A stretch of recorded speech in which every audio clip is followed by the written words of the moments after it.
Dari Uthman ibn Affan berkata, aku mendengar Nabi SAW bersabda, sesiapa yang membaca Bismillahilladzi la yadurru ma'asmihi syai'un fil ardi wala fis sama' wa huwa as-sami'ul alim, yang bermaksud dengan nama Allah yang dengan namanya tidak ada sesuatu pun yang dapat memberikan kemudaratan di bumi maupun di langit. Dialah yang maha mendengar lagi maha mengetahui. Sebanyak 3 kali, maka dia tidak akan ditimpa bala yang datang secara tiba-tiba sehingga subuh. Dan barang siapa yang membacanya ketika subuh sebanyak 3 kali, maka dia tidak akan ditimpa bala secara tiba-tiba sehingga petang, iaitu malam. Hadis rawahu Abu Dawud menurut Syekh Syu'ib Al-Arnud. Hadis ini adalah hasan. Bismillahirrahmanirrahim.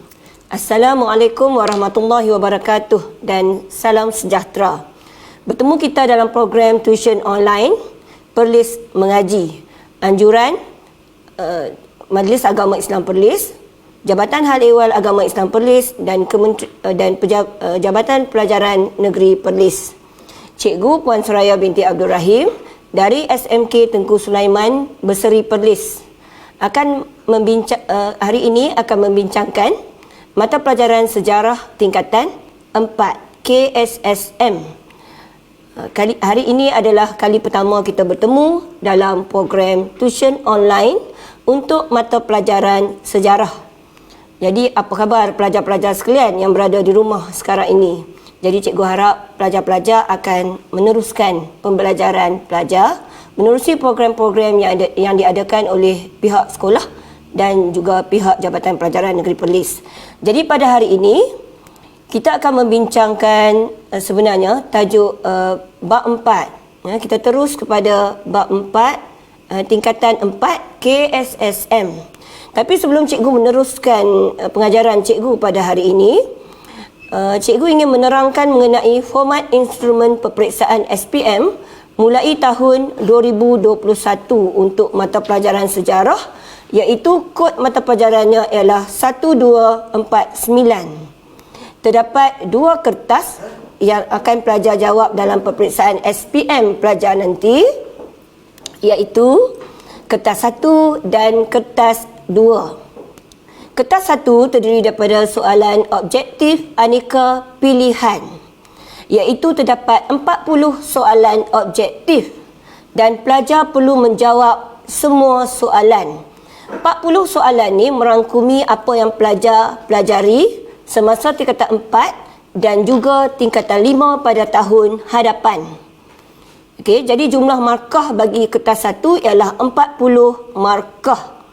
Dan pelajar perlu menjawab dalam masa 1 jam. Okey. Dan kertas 2 adalah jenis itemnya atau jenis soalannya ialah subjektif respon terhad, iaitu kita kenali sebagai soalan struktur, dan subjektif respon terbuka yang kita kenali sebagai soalan esei. Soalan ini terbahagi kepada 2 bahagian, iaitu bahagian A dan bahagian B. Bahagian A terdiri daripada 4 soalan struktur yang membawa kepada 40 markah. Satu soalan 10 markah. Jadi pelajar mesti jawab semua soalan. Keempat-empat soalan pelajar mesti jawab. Dan bahagian B terdiri daripada 5 soalan respon terbuka atau soalan esei yang membawa kepada 60 markah. Pelajar boleh memilih 3 soalan daripada 5 soalan yang diberi. Jadi kertas untuk esei ni atau soalan respon terbuka ni, ia membawa kepada 100 markah.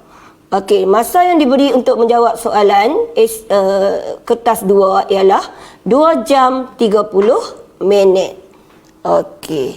Jadi itu sebuah sedikit apa yang boleh cikgu beri penerangan untuk apa yang pelajar akan hadapi peperiksaan SPM nanti, iaitu terdapat 2 kertas iaitu kertas 1 dan kertas 2. Okey, jadi untuk tajuk hari ini kita akan bincangkan bab 4, iaitu era peralihan kuasa British di negara kita, yang terdiri daripada 4.1 British Military Administration ataupun BMA. Yang kedua ialah gagasan Malayan Union.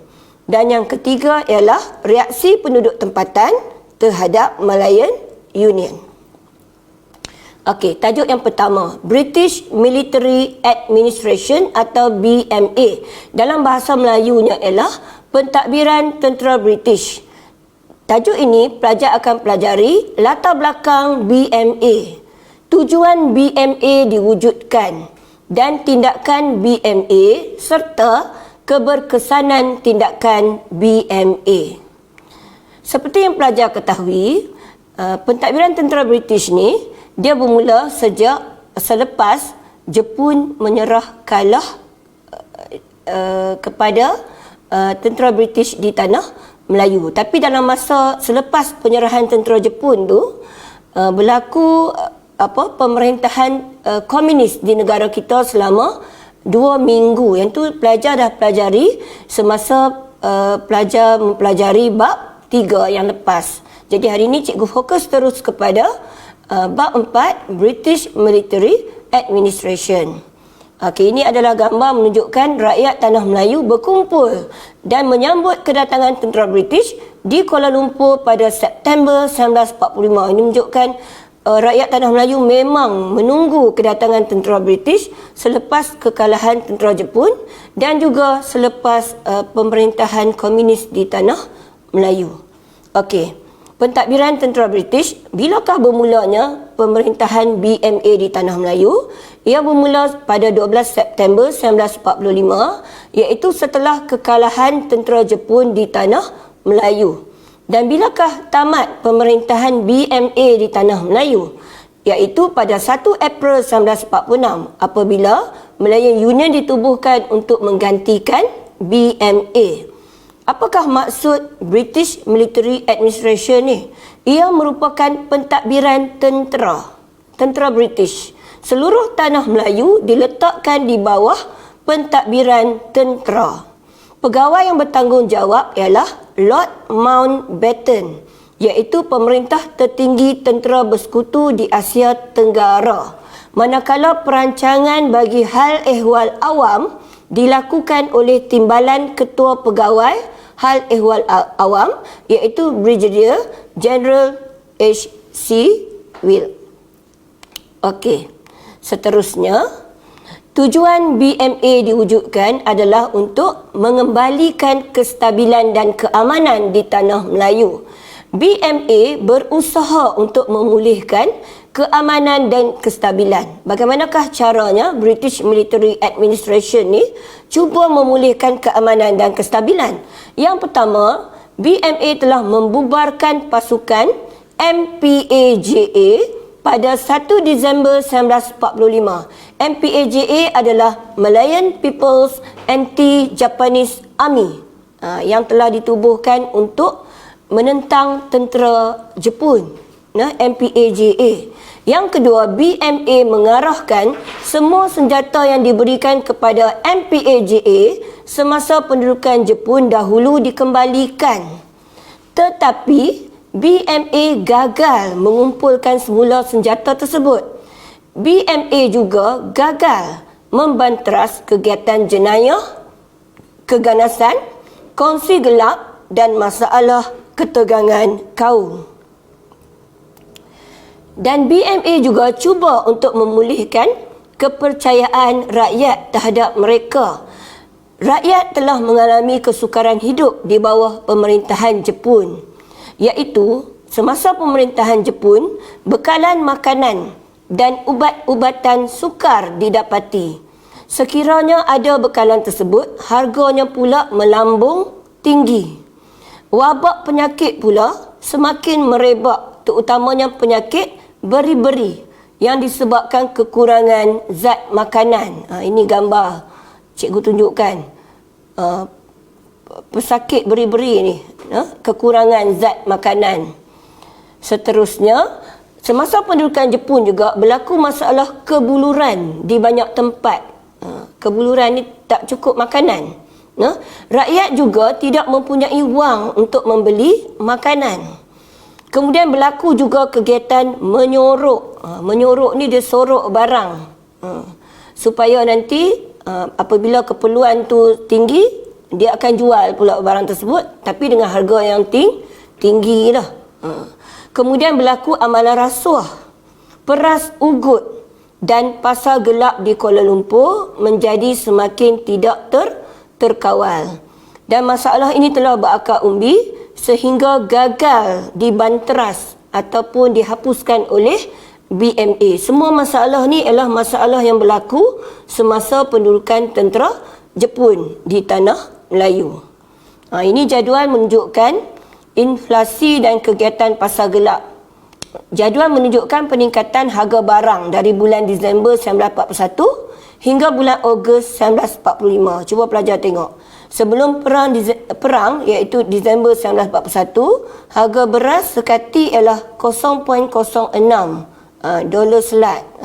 Tapi bulan Disember 1944 dia naik $8.20 itu mata wang Jepun lah.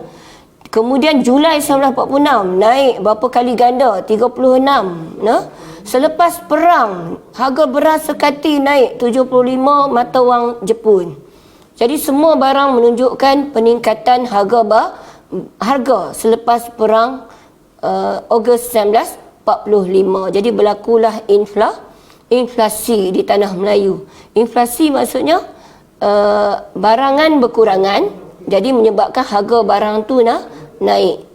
Ini menyebabkan inflasi. Okey, kesengsaraan rakyat semasa pendudukan Jepun. Rakyat yang hidup dalam penderitaan dan kesengsaraan akibat pemerintahan tentera Jepun berharap agar dapat diselamatkan oleh pentadbiran British Military Administration. Oleh itu, BMA telah mengambil alih pentadbiran di tanah Melayu bagi mengembalikan semula kepercayaan rakyat supaya menyokong kepulangan British di negara ini. BMA juga berusaha untuk memulihkan kerosakan infrastruktur yang berlaku akibat bencana peperangan. Apakah tindakan yang telah diambil oleh BMA? BMA telah cuba melakukan pemulihan sosioekonomi yang diharapkan akan dapat memulihkan kepercayaan rakyat. BMA berusaha memulihkan ladang getah, lombong biji timah serta membaiki prasarana dan kemudahan kesihatan yang telah dimusnahkan oleh tentera Jepun. Tetapi masalahnya, BMA telah menghadapi kesukaran. Yang pertama, kesukaran untuk membawa masuk jentera, alat ganti, mesin dan juga teknologi yang menyebabkan sosioekonomi sukar untuk dipulihkan. Okey. British Military Administration juga telah berusaha untuk memulihkan kekacauan. Tetapi rakyat di tanah Melayu hampa kerana BMA tidak berupaya menangani masalah yang dihadapi oleh mereka. Kegagalan BMA telah memberikan kesedaran kepada kita supaya sentiasa bersikap waspada dan tidak mudah mempercayai kepada kuasa asing. Hal ini jelas berlaku apabila BMA gagal melaksanakan tugasnya ketika penduduk tempatan mengharapkan bantuan. Okey, kita terus kepada latihan struktur untuk menguji pemahaman pelajar. Ini adalah bentuk soalan struktur. Okey. British Military Administration di tanah Melayu bermula pada 12 September 1945. Apakah British Military Administration? Pelajar cuba lihat di sini ruangan jawapannya, dua garis ni ya. Kemudian dua markah. Maksudnya pelajar perlu menjawab memenuhi kehendak markah, iaitu dua markah. Kalau dua markah, pelajar mesti beri jawapan pelajar sama ada dua jawapan ataupun lebih. Tetapi Kalau soalan begini yang garis panjang ni, pelajar mesti menggunakan ayat yang lengkap. Ayat lengkap maksudnya dia ada subjek dan dia ada predikat. Ikut bahasa Melayu pelajar mesti faham lah. Ada subjek, ada predikat. Contoh jawapan ialah British Military Administration. Ambil semula lah. Kita ambil semula. Kita nak mula ayat, kita ambil ayat mula tu daripada soalan. Jadi kita mula dengan British Military Administration ialah pentadbiran tentera. Dapat right, 1 markah pentadbiran tentera, iaitu seluruh tanah Melayu diletakkan di bawah pentadbiran tentera British. Kita bagi 1 markah lagi huraian dia, iaitu seluruh tanah Melayu diletakkan di bawah pentadbiran tentera British setelah kekalahan tentera Jepun di tanah Melayu. Tambah 1 lagi. Jadi pelajar ni dapat 3 markah. Tetapi kalau pelajar lihat tadi, kehendak markah ialah 2 markah. Jadi calon ni cuma dapat maksimumnya ialah 2 markah. Tapi pelajar ni sangat bagus sebab dia bagi lebih daripada kehendak jawapan, kehendak markah dia. Jadi cikgu cadangkan kepada pelajar, bila jawab soalan struktur, pelajar mestilah tengok pada markah. Kalau 4 markah, pelajar dah kira dah berapa jawapan yang pelajar nak bagi. Bagi 4, bagi 5, bagi 6, lagi banyak, lagi bagus. Sebab kita boleh jadikan sebagai jawapan backup. Kalau jawapan yang di atas tu salah, pemeriksa akan baca sampai ke habis, sampai bawah jawapan pelajar. Jadi kita cadangkan pelajar jawab lebih daripada kehendak markah.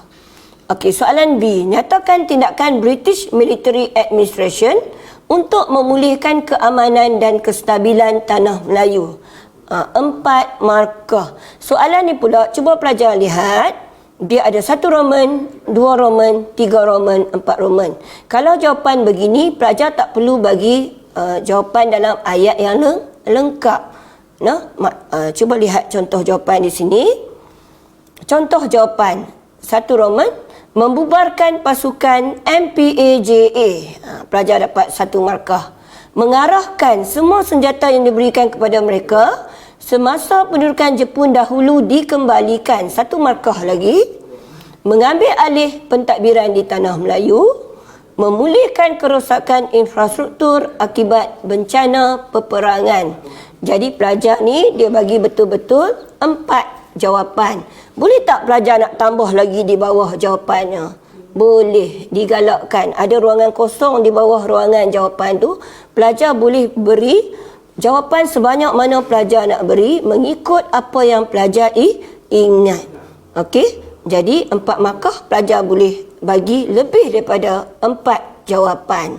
Dan kalau pelajar tengok di sini, dia tak ada subjek, dia mula dengan membubarkan. Ini kata kerja, mengarahkan, mengambil alih, memulihkan. Jadi untuk kes soalan yang bentuk seperti ini, pelajar tak tulis ayat yang lengkap pun masih diberi markah penuh oleh pemeriksa. Okey, cikgu harap pelajar faham bentuk-bentuk soalan ni.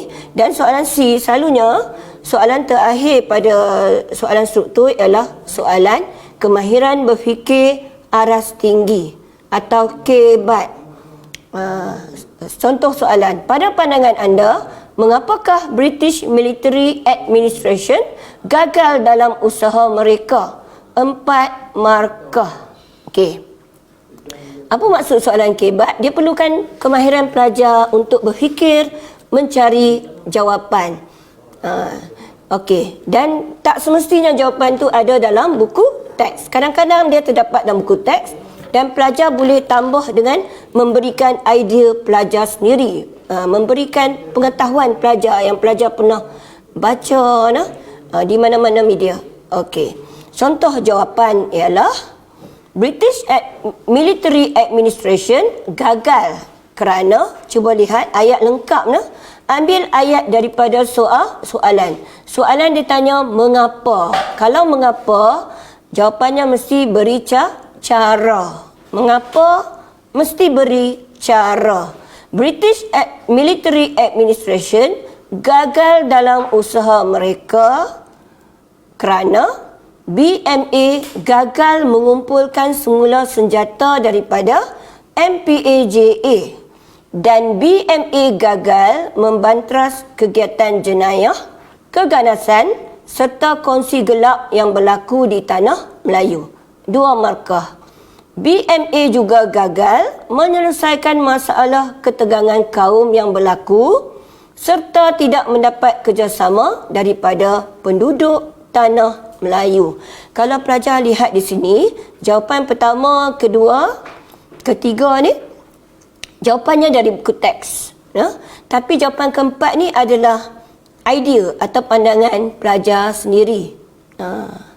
Okey. Jadi kalau untuk soalan jenis kebat ni, selalunya dia dalam peraturan pemarkahannya ialah mana-mana jawapan munasabah. Maksudnya kalau pelajar bagi jawapan mana-mana jawapan yang munasabah dengan soalan tersebut yang boleh diterima dalam konteks soalan tersebut, pemeriksa boleh beri markah. Jadi untuk kebat pun cikgu cadangkan pelajar tulis jawapan banyak-banyak. Beri idea pelajar. Jangan takut atau bimbang untuk berikan jawapan. Sebab pemeriksa akan baca jawapan pelajar daripada mula hingga habis. Dan siapa yang tulis banyak, kemungkinan untuk dia dapat markah maksima sangat tinggi. Jadi pelajar-pelajar jangan lepaskan peluang untuk mendapatkan markah yang banyak. Beri sahaja idea pelajar. Minta pemeriksa tu akan menerima jawapan pelajar. Okey, kita pergi kepada tajuk yang kedua, iaitu Gagasan Malayan Union. Okey. Apakah Malayan Union? Latar belakang pembentukan Malayan Union, ciri-ciri perlembagaan Malayan Union dan bagaimanakah British mendapatkan tanda tangan Sultan. Okey, Gagasan Malayan Union ataupun MU singkatannya. Gagasan Malayan Union telah diperkenalkan di tanah Melayu bagi menggantikan BMA. British berhasrat agar Malayan Union akan dapat, yang pertama, melicinkan sistem pentadbiran, yang kedua, meningkatkan pelaburan ekonomi, yang ketiga, mengukuhkan pertahanan, dan yang keempat, mengekalkan orang asing sebagai sumber tenaga kerja untuk meningkatkan ekonomi. Tengok yang keempat, mengekalkan orang asing sebagai sumber tenaga kerja untuk meningkatkan ekonomi. Okey, inilah 4 matlamat British memperkenalkan Malayan Union di tanah Melayu. Malayan Union ni adalah satu bentuk sistem pentadbiran yang diperkenalkan di tanah Melayu. Satu bentuk sistem pentadbiran. Okey. Latar belakangnya pembentukan Malayan Union, unit perancang tanah Melayu yang diketuai oleh Major General Ralph Horn diberikan tugas untuk merangka satu bentuk pentadbiran baru di tanah Melayu yang dikenali sebagai Malayan Union. Setiausaha tanah jajahan British iaitu George Henry Hall telah membentangkan rancangan ini di Parlimen British pada 10 Oktober 1945. Rancangan Malayan Union yang diisytiharkan dalam Warta Kerajaan dikenali sebagai Kertas Putih 6274.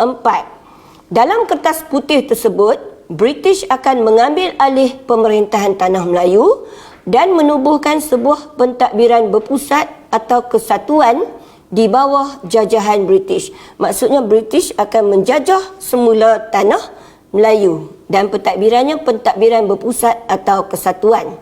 Kertas Putih 6274 membentangkan 13 perkara kandungan Malayan Union yang diluluskan oleh Parlimen British di London pada 22 Januari 1946. Antara perkara tersebut termasuklah konsep kesatuan, bentuk pentadbiran, sistem perundangan, kedudukan Raja-Raja Melayu, syarat kewarganegaraan dan agama Islam. Okey. Kronologinya, inilah kronologinya. Sebenarnya pelajar boleh rujuk buku teks. Kronologi ini terdapat dalam buku teks pelajar-pelajar semua. Dia bermula dengan unit perancangan tanah Melayu telah dibentuk di London pada bulan Februari 1943. Rancangan Melayu Union telah dibentangkan di Parlimen British. Kemudian ada bantahan, ada memorandum atau cadangan daripada Persatuan Pelajar Melayu Britain. Mereka telah menghantar memorandum itu pada 25 April 1945. Kandungan memorandum atau cadangan ini meminta supaya hak kewarganegaraan di tanah Melayu tidak mengikut prinsip jus soli. Prinsip jus soli ini ialah keraitan berdasarkan tempat lahir seseorang itu.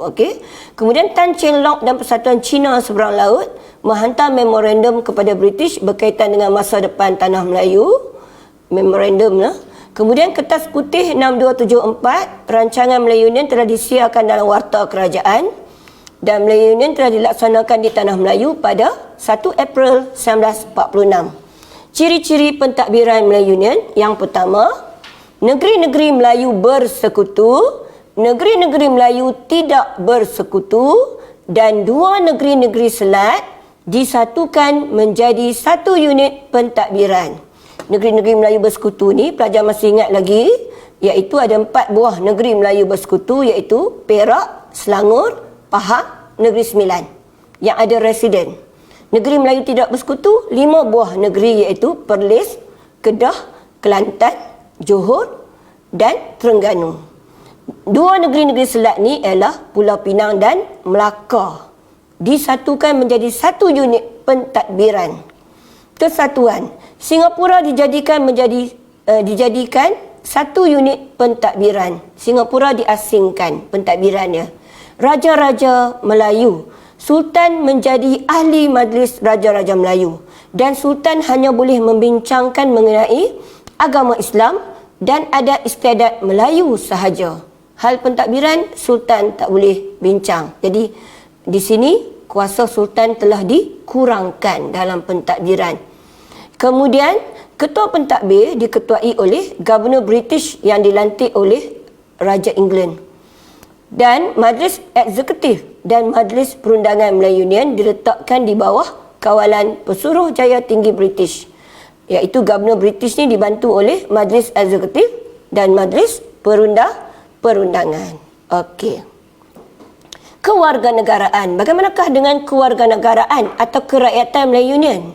Yang pertama, kewarganegaraan melalui prinsip jus soli menjadi asas kewarganegaraan Melayu Union, iaitu seluruh rakyat yang dilahirkan di tanah Melayu dan Singapura diiktiraf sebagai warga Melayu Union yang dilahirkan pada tahun selepas wujudnya Melayu Union. Berumur 18 tahun ke atas. Sekiranya pada tahun 1946 tu, selepas pembentukan Melayu Union tu, seseorang itu berumur 18 tahun ke atas. Syaratnya dia mestilah bermastautin atau menetap selama 10 hingga 15 tahun barulah diberi kewarganegaraan. Sekiranya pada tahun 1946 tu, semasa pembentukan Melayu Union tu, seseorang itu berumur 18 tahun ke bawah, syaratnya ialah ibu bapanya mestilah warga negara di atas. Warga negara yang syaratnya telah menetap 10 tahun hingga 15 tahun tu akan juga diberi kewarganegaraan. Inilah kewarganegaraan jus soli Melayu Union.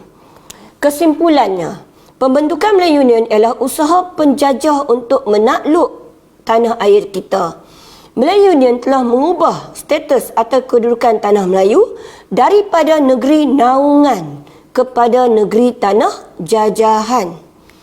Jadi pengajarannya kita perlulah menolak sebarang bentuk penjajahan demi kedaulatan ibu pertiwi meskipun nyawa kita menjadi taruhan. Cara British mendapatkan tanda tangan Sultan ialah dengan menghantar 2 orang pegawai British berikut. Yang pertama ialah H.C. Milan. Yang kedua ialah Harold McMichael. H.C. Milan telah merintis jalan. Maksudnya beliau lah yang pergi dulu. menghadap Raja-Raja Melayu untuk meninjau sokongan Raja-Raja Melayu terhadap gagasan Malayan Union. Kemudian diikuti oleh Harold McMichael yang mendapatkan tanda tangan Raja-Raja Melayu. Jadi HC Milan tugasnya tinjau. Harold McMichael dapatkan tanda tangan Raja-Raja Melayu. Dan dalam laporan Whelan atau HC Whelan, beliau mempunyai keyakinan yang tinggi bahawa Raja-Raja Melayu akan menyokong British dengan menandatangani perjanjian Malayan Union. Kerana pada setiap pertemuan dengan Sultan, Whelan telah berusaha memastikan Raja-Raja Melayu menyokong untuk menandatangani perjanjian tersebut. Kesannya, misi Whelan telah memudahkan tugas McMichael. Okey, ini adalah negeri-negeri dan sultan yang telah ditemui oleh H.C. Whelan, iaitu Johor sultan pertama yang ditemui. Selangor, beliau telah menghadap Sultan Hisamuddin Alam Shah. Di Kedah, beliau telah menghadap Sultan Kedah. Perlis, beliau telah menghadap Setiausaha Kerajaan Perlis dan Raja Perlis. Perak, beliau telah menghadap Sultan Perak. Negeri Sembilan, beliau telah menghadap Yang Tuan Besar Negeri Sembilan. Pahang menghadap Sultan Pahang. Terengganu menghadap Menteri Besar dan Sultan Terengganu. Kelantan menghadap Sultan Kelantan. Okey. Sir Harold McMichael telah tiba ke Tanah Melayu menaiki kapal Royalist pada 11 Oktober 1945 ditemani A.T. Newport, iaitu jurubahasa. Cara yang dirintis oleh Whelan didapati oleh Harold McMichael tidak menepati harapannya dan McMichael masih menerima tentangan Raja-Raja Melayu. Jadi beliau telah menggunakan pelbagai taktik untuk mendapatkan persetujuan Raja-Raja Melayu terhadap Malayan Union. Dalam tempoh 2 bulan, beliau telah berjaya mendapatkan tanda tangan persetujuan 9 orang Raja-Raja Melayu. Okey, ini adalah misi Sir Harold McMichael untuk dapatkan tanda tangan Sultan. Beliau telah berjumpa dengan Sultan Johor, iaitu Sultan Ibrahim. Sultan Johor telah turunkan tanda tangan pada 20 Oktober 1945. Kemudian Selangor, Sultan Hishamuddin telah menurunkan tanda tangan pada 24 Oktober 1945. Di Pahang, Sultan Abu Bakar terpaksa menurunkan tanda tangan pada 2 November 1945. Di Negeri Sembilan, Yang Tuan Tengku Abdul Rahman dan 4 undang yang lain telah terpaksa menurunkan tanda tangan setelah didesak. Pada mulanya Yang Tuan Tengku Abdul Rahman ni tidak bersetuju. Kemudian di Perak, Sultan Abdul Aziz cuba melengah-lengahkan masa untuk tanda tangan perjanjian, tetapi akhirnya terpaksa turunkan tanda tangan juga. Di Kedah, Sultan Badri Shah, dalam pertemuan tersebut berlaku perdebatan antara kedua-dua pihak. Baginda bertegas enggan menandatangani perjanjian Malayan Union, tetapi akhirnya 2 Disember 1945 McMichael berjaya juga dapatkan tanda tangan baginda. Di Perlis pada 4 Disember Tuanku Set Putra telah menurunkan tanda tangan setelah didesak. Kemudian di Kelantan, Sultan Ibrahim telah diugut oleh McMichael. Raja-Raja Melayu yang enggan turunkan tanda tangan tidak akan diiktiraf. Dan baginda Sultan terpaksa beralah dan bersetuju tanda tangan pada 17 Disember 1945. Di Terengganu, Sultan Ismail enggan menandatangani kerana perjanjian ini bertentangan dengan Undang-Undang Tubuh Negeri Terengganu. Tapi akhirnya baginda terpaksa turunkan tanda tangan pada 21 Disember 1945. Okey, akhirnya misi Whelan dan McMichael ni telah berjaya menyelesaikan misi mereka dengan cara menggunakan desakan dan paksaan. Cara yang digunakan tidak dipersetujui dan menimbulkan reaksi penentangan. Kesannya, Raja-Raja Melayu selepas itu telah membantah perjanjian Malayan Union. Okey, terus kepada latihan objektif. Yang pertama, kertas putih 6274. Apakah isi kandungan dokumen tersebut? A. Bahasa Melayu sebagai bahasa kebangsaan. B. Raja-Raja Melayu diberi kuasa dalam pentadbiran. Oh, tidak kan? A pun tidak. C. Pengenalan sistem jemaah menteri. Ada tak cikgu sebut tadi? Tak ada kan? D. Penubuhan sebuah pentadbiran berpusat di bawah jajahan British. Kata kuncinya ialah pentadbiran berpusat. Jadi jawapannya ialah D. Okey. Soalan kedua, bagaimanakah kedudukan Raja-Raja Melayu dalam pentadbiran Melayu Union? Kata kunci soalannya ialah kedudukan Raja-Raja Melayu. A. Mempunyai kuasa dalam bidang pentadbiran? Oh, tidak kan? Salah kan? B. Membincangkan soal agama Islam dan adat istiadat Melayu. Yang ni jelas, no? Agama Islam dan adat istiadat Melayu. Menjaga hak istimewa orang Melayu dan Bumiputera tidak disebut. Mempunyai hak mengutip cukai tidak disebut. Jadi jawapannya ialah B. Raja. Seterusnya, soalan nombor 3. X. Majlis Eksekutif, Majlis Perundangan. Siapakah X? Pelajar rasa jawapannya ialah apa? Siapakah yang berada di atas ni? Jawapannya ialah silap, bukan B. Jawapannya ialah C, iaitu Gubernur. Gubernur. Yang keempat, kewarganegaraan melalui prinsip jus soli menjadi asas kewarganegaraan Melayu Union. Antara isi kandungannya, kata kunci soalan ni ialah prinsip jus soli. Isi kandungan kewarganegaraan prinsip jus soli. A. Seluruh rakyat dilahirkan di Britain diiktiraf sebagai warga Melayu Union. B. Seluruh rakyat yang dilahirkan di Singapura sahaja diiktiraf sebagai warga Melayu Union. C. Seluruh rakyat yang dilahirkan di Tanah Melayu dan Singapura diiktiraf sebagai warga Malayan Union. D. Seluruh rakyat yang dilahirkan di Tanah Melayu sahaja diiktiraf sebagai warga Melayu Union. Jadi jawapannya ialah, adakah Britain? Adakah Singapura? Adakah Tanah Melayu dan Singapura? Adakah Tanah Melayu sahaja?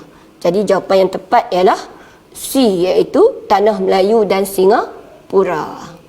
Soalan nombor 5. Sultan Ismail Nasiruddin Shah Ibni Almarhum Sultan Zainal Abidin. Mengapakah baginda enggan menerima Malayan Union? Ini ialah Sultan Terengganu. Jadi A bertentangan dengan Undang-Undang Tubuh Negeri Terengganu. Terus nampak jawapan dia. Bertentangan dengan Undang-Undang Tubuh Negeri Terengganu. Berlawanan dengan Undang-Undang Adat Negeri tidak disebut. Mengurangkan pelibatan rakyat tempatan dalam pentadbiran tidak. Mengapakah menyebabkan kuasa raja terus terhapus? Tidak. Jadi jawapannya ialah A. Okey. Tajuk yang seterusnya ialah reaksi ataupun tindak balas penduduk tempatan terhadap Malayan Union. Malayan Union telah diisytiharkan oleh kerajaan British pada 1 April 1946. Pada tahun 1946, kertas putih telah diperkenalkan oleh British, menimbulkan reaksi menyokong dan menentang khususnya Raja-Raja Melayu, masyarakat Melayu dan Persatuan Melayu. Kita lihat penentangan. Penentangan dilakukan oleh Raja-Raja Melayu, orang-orang Melayu dan bekas pegawai British yang pernah bekerja di Tanah Melayu. Reaksi Raja-Raja Melayu menentang Melayu Union. Mengapakah Raja-Raja Melayu menentang Melayu Union? Kerana Melayu Union merupakan bentuk penjajahan secara mutlak oleh kerajaan British. Jajah terus secara penuh. Sultan Melayu hilang kedaulatan dan kuasa politik yang selama ini menjadi hak Raja Melayu. Cara penentangan oleh Raja Melayu ialah yang pertama, membawa kes Melayu Union ke Mahkamah Tinggi England. Yang kedua, menghantar surat bantahan ke London. Yang ketiga, menyokong Kongres Melayu. Yang keempat, Permaisuri Perak memimpin gerakan menentang Melayu Union.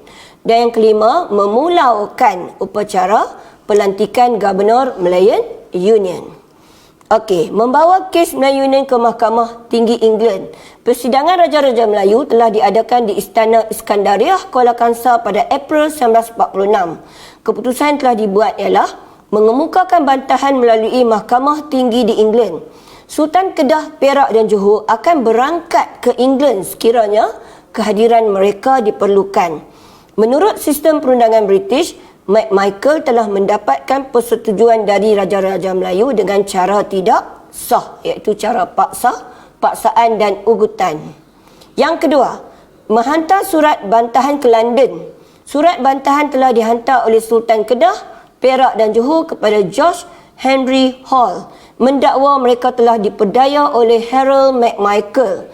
Manakala Raja-Raja Melayu lain-lain juga telah menulis surat bantahan mendakwa diugut supaya turunkan tanda tangan Tanpa menyedari akibatnya, mereka memohon British memansuhkan persetujuan yang ditandatangani, menghantar telegram kepada kerajaan British di London, iaitu Tuanku Seth Putra Jamalullah yang telah menghantar telegram kepada kerajaan British di London menyuarakan rasa tidak puas hati terhadap tindakan Harold McMichael. Baginda tidak diberi peluang untuk mendapat nasihat dari pembesar negeri. Yang ketiga, Raja-Raja Melayu telah menyokong Kongres Melayu. Kongres ini telah diadakan untuk menunjukkan kesungguhan orang Melayu menolak Melayu Union. Sultan Hisamuddin Alam Shah ibni almarhum Sultan Alauddin Sulaiman Shah telah menderma sebanyak $15,000 kepada Persatuan Melayu Selangor yang menjadi tuan rumah Kongres Melayu pertama, dan baginda juga telah merasmikan pembukaan kongres ini. Dan cara keempat, Pemaisuri Perak sendiri telah memimpin gerakan menentang Melayu Union. Pada 28 Mei 1946, ahli Parlimen British telah tiba di Kuala Kangsar Perak, iaitu tempat Sultan Iskandar Shah bersemayam. Perhimpunan besar-besaran di Padang Bandar Diraja Kuala Kangsar telah diadakan untuk menunjukkan raja dan rakyat bergabung menentang Malayan Union. Tengku Pemaisuri Perak iaitu Raja Perempuan Kalsum telah mengetuai barisan hadapan perarakan bersama dengan wanita negeri Perak. Perarakan itu telah berjalan melintasi Raja-Raja Melayu, ahli Parlimen British dan pemimpin Melayu yang berada di atas pentas. Jadi semua orang pada masa tersebut sangat kagum dengan semangat yang ditunjukkan oleh Tunku Pemaisuri Perak Raja Perempuan Kalsum. Dan yang kelima, Raja-Raja Melayu telah memula upacara pelantikan Gubernur Malayan Union. Raja-Raja Melayu telah memula upacara pelantikan Gubernur setelah berjumpa dengan Datuk Onn Jaafar di Hotel Station. Datuk Onn Jaafar mempersembahkan resolusi Kongres Melayu, iaitu memohon Raja-Raja Melayu supaya bersama-sama dengan rakyat memboikot upacara pelantikan Gubernur Malayan Union. Ribuan orang Melayu telah berhimpun di Hotel Station melaungkan Daulat Tuanku dan Hidup Melayu. Raja-Raja Melayu nekat memulakan upacara pelantikan Gubernur Melayu Union iaitu Sir Edward Gen dan mengadakan sidang akhbar. Okey, itu adalah cara-cara bantahan Raja-Raja Melayu. Okey, rakyat pula. Bagaimanakah rakyat menentang Melayu Union? British Military Army telah menyiarkan berita gagasan Melayu Union untuk pengetahuan rakyat umum. Akhbar Majlis telah menyiarkannya pada 12 Oktober 1945, sehari selepas ketibaan McMichael. Berita tentang Melayu Union telah mencetuskan kesedaran nasionalisme untuk menentang British di kalangan rakyat. Cara penentangan rakyat terhadap Melayu Union iaitu melalui Akhbar Melayu, peranan golongan cendekiawan, golongan cerdik pandai, Persatuan Melayu, Negeri Kelantan, Kedah dan Johor, Kongres Melayu dan UMNO menganjurkan bantahan secara besar-besaran. Bantahan Akhbar Melayu iaitu Utusan Melayu di Singapura, Majlis di Kuala Lumpur, Warta Negara di Pulau Pinang. Akhbar-akhbar ini telah menyuarakan bantahan dengan keras terhadap Melayu Union. Mereka mengecam dan mengutuk Melayu Union kerana merugikan orang-orang Melayu. Dan mereka menyeru orang Melayu mengadakan perhimpunan besar-besaran menolak Melayu Union. Dan surat khabar ini sentiasa melaporkan perkembangan berita penentangan orang Melayu terhadap Malayan Union.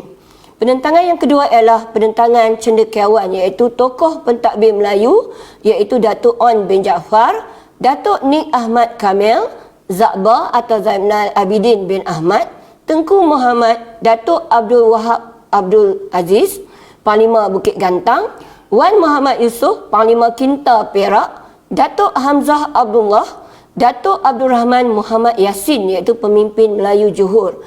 Tokoh wanita pula ialah Cikgu Zaharah Abdullah dari Batu Pahat, Halimatun Abdul Majid dari Rembau, Salihah Muhammad Ali, Zaharah Tamim dari Selangor, Datin Putih Mariah Ibrahim Rashid dari Perak, Hasnah Ishak dari Pulau Pinang. Di Batu Pahat, Cikgu Zaharah Abdullah iaitu ahli pertubuhan Pergerakan Melayu Semenanjung Johor berucap iaitu, jika apa sekalipun terjadi, kami kaum wanita akan turut menggembling tenaga bersama-sama kaum lelaki bagi mendapat kembali hak-hak kami. Okey, ni Datuk Nik Ahmad Kamil, Datin Putih Mariah dan Halimatun Abdul Majid, cendekiawan-cendekiawan di tanah Melayu. Yang ketiga, bantahan Persatuan Melayu, iaitu Pertubuhan Melayu telah ditubuhkan atau diaktifkan semula sebagai tindak balas terhadap Melayu Union. Antaranya adalah Syarikat Bekerjasama Am Saiburi atau Sabarkas, Persatuan Melayu Kedah, Perikatan Melayu Perak, Persatuan Melayu Selangor, Persatuan Melayu Johor. Dan mereka telah berjaya menghimpunkan orang Melayu dari seluruh negara dan setiap lapisan masyarakat untuk membantah Malayan Union. Dan pertubuhan ini telah menganjurkan rapat umum membantah tindakan McMichael dalam usaha mendapatkan tanda tangan Raja Melayu dan bantahan terhadap gagasan Malayan Union. Bantahan di negeri-negeri Melayu ni yang keempat. Pemimpin Persatuan Melayu dan Sultan telah bekerjasama untuk mengadakan bantahan terhadap kedatangan McMichael di Kelantan, Kedah dan Johor. Di Kedah pada 19 Januari 1946, ribuan orang Melayu Kedah telah berarak di Alustar menentang Malayan Union. Perarakan ini dianjurkan oleh Kesatuan Melayu Kedah, Sabarkas, Kesatuan Ulama Kedah, Persatuan Melayu Kedah. Tuan Haji Hussein Cik Dul yang dipetua Kesatuan Melayu Kedah dan Senu Abdul Rahman iaitu Setiausaha Agung Sabarkas menganggap kertas putih Melayu Union dianggap sebagai mencabul kedaulatan bangsa Melayu dan mereka telah mengkritik isi kandungan kertas putih. Di Kelantan pada 15 Disember 1945, seramai 10,000 orang berhimpun di Kota Baru semasa McMichael datang untuk dapatkan tanda tangan Sultan. Dan di Johor pada bulan Januari 1946, Lembaga Kesatuan Melayu Johor telah melancarkan gerakan menentang Malayan Union. Perhimpunan disertai Persatuan Melayu Johor, Ungku Omar Abdullah dan Dr. Hamzah berucap menentang British. Dan pada 10 Februari 1946, Pergerakan Melayu Semenanjung Johor di bawah pimpinan On Jaafar berhimpun menentang Malayan Union dan seramai 20,000 orang Melayu berhimpun di Bandar Batu Pahat dan Datuk On Jaafar berucap menggesa orang Melayu bangkit menentang Malayan Union. Okey, ini dia gambar-gambar penentangan orang Melayu di Kedah, penentangan di Kota Baru, Kelantan. Mengadakan Kongres Melayu. Penentangan gagasan Malayan Union dianjurkan oleh pemimpin Melayu dan pelibatan Raja Melayu di negeri masing-masing. Perjuangan menentang Malayan Union telah berkembang ke peringkat kebangsaan apabila Za'ba telah menghubungi Datuk On Jaafar di Johor, Datuk Panglima Bukit Gantang di Perak, Tengku Abdul Rahman di Kedah. Mereka menzahirkan penubuhan sebuah badan induk untuk menjadi pemangkin menentang Malayan Union. Pemimpin dan cendekiawan Melayu pada peringkat negeri telah bersetuju untuk menganjurkan Kongres Melayu dan menubuhkan badan induk menentang Malayan Union secara tersusun. Kongres Melayu pertama telah diadakan di bangunan Kelab Sultan Sulaiman, Kampung Baru, Kuala Lumpur dari 1 hingga 4 Mac 1946. Sebanyak 41 buah pertubuhan Melayu telah menghantar wakil masing-masing dan mereka mewakili pelbagai lapisan masyarakat. Dan mereka telah bersetuju menubuhkan United Malays National Organisation ataupun UMNO untuk menentang Malayan Union. Dan pada Kongres Melayu kedua di Johor pada 11 Mei 1946, UMNO telah ditubuhkan di Istana Johor dan UMNO telah melaksanakan beberapa perkara penting untuk memajukan orang Melayu dan menjadi penggerak memupuk perpaduan orang Melayu seluruh tanah Melayu. Hari lahirnya Malayan Union dianggap sebagai hari kematian oleh orang Melayu. Orang Melayu telah berhimpun memakai lilitan kain putih disongkok sebagai tanda berkabur. Okey, penentangan. Cara penentangan yang seterusnya ialah UMNO telah menganjurkan bantahan secara besar-besaran yang telah diadakan semasa dua ahli Parlimen British buat tinjauan berkaitan dengan penentangan orang Melayu terhadap Malayan Union, iaitu ahli Parlimen British tu ialah L.D. Gammons dan David Rhys Williams. Okey, UMNO menganjurkan bantahan secara besar-besaran di setiap negeri, di negeri Kedah, kemudian di Ipoh, Perak, kemudian di Seremban, Negeri Sembilan, ada siap sepanduk dengan slogan-slogannya. Di Pulau Pinang, humbankan perjanjian McMichael, hidup Melayu, Kuala Lumpur, kemudian di Kelang, Selangor. Okey, laporan Gammons dan Rhys William ialah selepas tinjauan mereka ialah Sultan yang tanda tangan perjanjian milenium tidak menyedari akibat daripada perjanjian tersebut dan mereka menyokong sepenuhnya cadangan Raja-Raja Melayu terhadap penubuhan Persekutuan Tanah Melayu menggantikan Malayan Union. Okey, bantahan pegawai British, bekas pegawai British iaitu seperti Frank Swettenham, Roland Bradell, Cecil Clementi Smith, Richard Winstead, Frederick Well dan George Maxwell. Okey, ini adalah contoh soalan esei, iaitu soalan esei 20 markah penuh yang dipecahkan kepada A, B, C. 4 markah, 8 markah, 8 markah, jadi semuanya ialah 20 markah. Kalau pelajar pilih nak jawab soalan ni, pelajar mesti jawab 3 pecahan soalan. Soalan pertama, mengapakah Raja Melayu menentang pembentukan Malayan Union? Ini contoh jawapannya. Pelajar mesti jawab dalam ayat yang lengkap. Ada subjek, ada predikat. Cikgu cadangkan pelajar buat perenggan supaya menyenangkan pemeriksa untuk menanda kertas jawapan pelajar lah. Tidak boleh buat tanda dash atau sempang-sempang. Ayat mesti lengkap untuk soalan esei. Raja-Raja Melayu menentang pendudukan Malayan Union kerana Malayan Union merupakan penjajahan secara mutlak oleh kerajaan British. 1 markah. Seterusnya Sultan Melayu kehilangan kedaulatan. 1 markah. Dan kuasa politik yang selama ini menjadi hak Raja-Raja Melayu. Di samping itu, Raja Melayu menentang kerana terdapat di kalangan mereka dipaksa menandatangani persetujuan tersebut. 1 markah. Dan Sultan diugut oleh MacMichael dan Raja Melayu yang enggan menurunkan tanda tangan tidak akan diiktiraf. Jadi pelajar ni dapat 4 markah. Jadi dia dapat A untuk bahagian A, 4 markah. Cuba kita lihat soalan yang kedua, iaitu jelaskan cara-cara bantahan Raja-Raja Melayu. Okey, ini jawapannya. Contoh jawapan, cara bantahan Raja-Raja Melayu ialah membawa kes Malayan Union ke Mahkamah Tinggi England. 1 markah, iaitu Sultan Kedah, Perak dan Johor akan berangkat ke England sekiranya kehadiran mereka diperlukan. Ini ialah huraian. 1 markah. Cara kedua ialah menghantar surat bantahan ke London. Ini adalah fakta.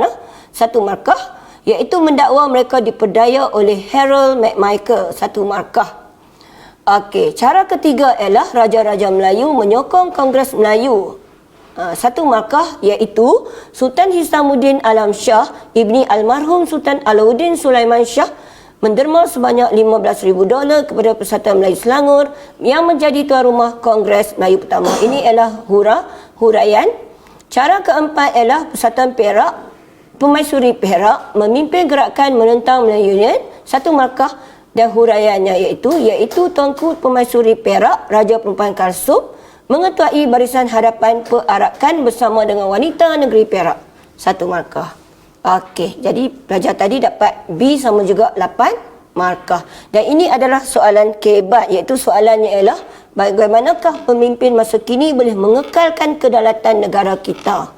Kalau pelajar tengok 8 markah kan, jadi sepatutnya pelajar mesti beri 8 jawapan. Sama ada 8 fakta ataupun 4 fakta, 4 huraian. 1 fakta, 1 huraian. 1 fakta, 1 huraian. Bergantung kepada pelajar, kebolehan pelajar. Ada pelajar boleh beri fakta sahaja. Ada pelajar dia bijak, dia pandai menghurai. Jadi kita boleh pelbagaikan jawapan pelajar ikut kebolehan pelajar. Pemimpin masa kini boleh mengekalkan kedaulatan negara kita, iaitu melalui cara mengukuhkan kempen mencintai negara, terutama di kalangan remaja. Ini kerana lapisan ini yang menjadi pelapis kepada kepimpinan negara masa hadapan. Pelapis. 2 markah. Seterusnya, pemimpin negara juga harus terlebih dahulu mengamal dan mempraktikkan prinsip rukun negara. 1 markah. Supaya masyarakat akan mencontohi amalan tersebut dan mentaati perlembagaan negara. Mencontohi 1 markah lagi. Di samping itu, pemimpin negara juga harus menerapkan nilai murni dan semangat cinta kepada negara. 1 markah melalui mata pelajaran tertentu seperti subjek sejarah dan civic. Okey, subjek sejarah civic ni ialah contoh. Dapat markah juga. Akhirnya, pemimpin negara menganjurkan program yang menarik pelibatan rakyat berbilang kaum. menganjurkan program supaya semangat bersatu padu dapat dipupuk di kalangan rakyat, dipupuk. Oleh itu negara kita akan aman dan sekaligus kedaulatan negara kita dapat dikekalkan. Itulah dia. Contoh jawapan untuk AC. Okey. Jadi itulah pengajaran cikgu untuk hari ini, iaitu bab 4, ada 3 pecahan subtopik. Jadi cikgu harapkan pelajar-pelajar akan meneruskan pembelajaran pelajar di rumah secara online bersama guru pelajar masing-masing dan teruskan menonton tuition online Polis Mengaji yang akan diadakan seterusnya. Jadi sekian saja untuk hari ini. Sekian, terima kasih.